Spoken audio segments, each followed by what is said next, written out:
Hi, I'm Mike Tamayo and this is Jim Decker with Backscatter Underwater Video and Photo, here today to talk about the Olympus OMD E-M1 camera. Well, we got a sneak peek at the camera for about the last week or so. We've gotten a chance to play around with it and check out some of the new features. Let's take a look at the camera, Jim. Thanks, Mike. Well, Olympus was nice enough to loan this camera to us. It's a pre-production model, so we could take a look at some of the ergonomics and some of the features to it. So right off the bat, looking at the camera itself, some of the ergonomics are really cool. They've got this new grip on it, so it's easier to hold than the previous E-M5, which was had a much shorter grip on it. The dials are better positioned as well. You can see those, where instead of being right next to each other, they're actually one's further out on the grip, one's behind, so it's much more ergonomic there as well. For anybody that had the previous camera, the E-M5, they're going to find that the menus are very, very similar. They're almost identical to the previous one, so they'll feel right at home if they had a previous E-M5 OMD.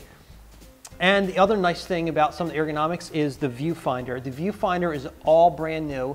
It's 2.36 million pixels, and it's also larger than the previous viewfinders. And with that, it's about the same size as a DSLR full-frame viewfinder, so it looks really great. Well, those are a lot of exciting features. Now, what about the guts? What do you have as far as a new sensor? Well, this does have a brand new sensor. It's a 16 megapixel sensor. It performs better in lower light and also has expanded ISO range down to an extension of 100 on the low side and all the way up to 25,600 on the top side. In addition to that, there's a new imaging processor that has much faster image processing, and it also has better noise reduction with the image processor, results in better image quality. Well, those are a lot of great features, Jim. How does that all add up to performance? Well, for performance of this camera, it'll do an amazing 10 frames per second in RAW shooting, and with that, you have a 41 image RAW buffer. The RAW buffer is before it actually has to spit out and write to a card with it, so you can press down that shutter at 10 frames a second and take 41 shots in a row before it writes to the card. It also, on the video side, we've also got carried over from the previous camera, 1080 30p video at 25 megabits per second. There's not a change in the frame rate or in the data rate of the movies, but with the new processor, better low light performance of the sensor, and better noise reduction. Also, some of the other things for performance, it still has wicked fast autofocus. It seems like it's a little bit faster than the previous camera.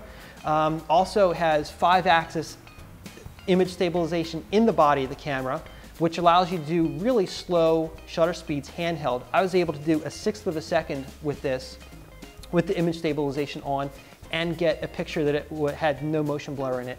When you turn that off, you get the motion blur, so it's actually very, very useful.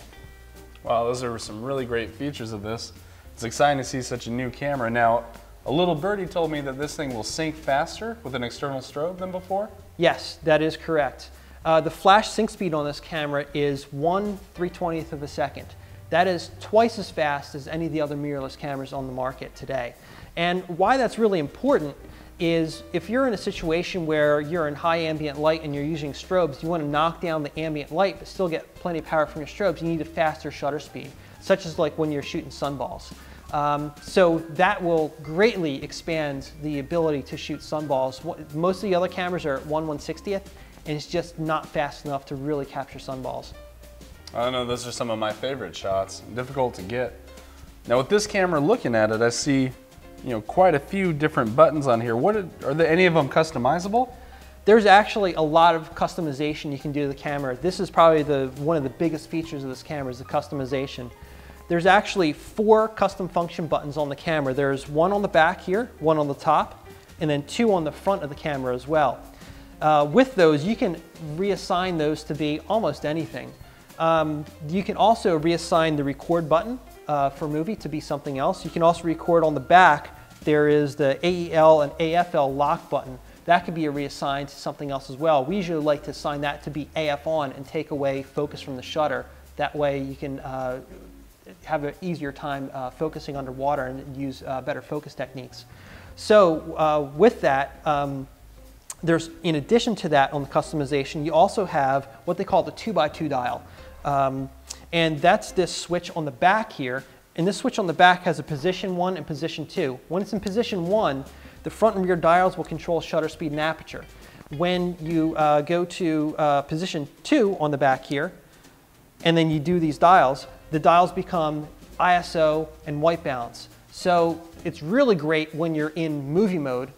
You can switch ISOs super quick, which is a lot of times what you wind up doing in movie mode. And you could also change your white balance settings in movie mode very quickly. And then switch it back, and then you can do shutter speed and aperture for your exposure. So SLRs don't even have that kind of customization. Well, it sounds like a camera you can really make your own for how you like to shoot. Now, I know one thing that all the video shooters are going to ask is, how does the white balance work? The white balance is great. It has a one-touch white balance option, and with that, there's actually 4 custom white balance banks that you could save custom white balance settings into. And that's more than most SLRs on the market. Most SLRs only have maybe 1 or tops 2. This one has 4. The way it works is, let's say if we reassign one-touch white balance to be the function 1 button here on the back. When you press down the function 1 button and then press the shutter, it'll take a picture.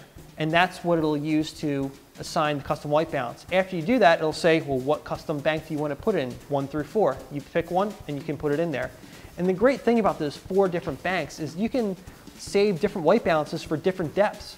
Or what you could do is you could save them for with lights or with ambient light, in case you're using video lights. So it's a great way to save a number of different white balances without having to re-execute a white balance every single time before a shot. You can go to one of your favorite canned ones that you had for that particular depth. The downside of executing a custom white balance is that the exposure has to be bright enough in order to execute. So what you might have to do is you might have to brighten the exposure up on the camera before you execute the white balance so it would actually take. Otherwise, it'll tell you negative retry. The other downside to the white balance is that you can't execute a custom white balance when you're in movie mode. That is something that we have brought up before with the Olympus cameras. But the nice thing is that the movie dial is right next to manual photo mode, so you can pop over real quick into manual photo mode to execute a custom white balance. You can still choose one of the 4 white balance banks that you have saved into in movie mode. You just can't execute in movie mode. Yeah, it's not such a big issue to overcome. You get pretty accustomed to that.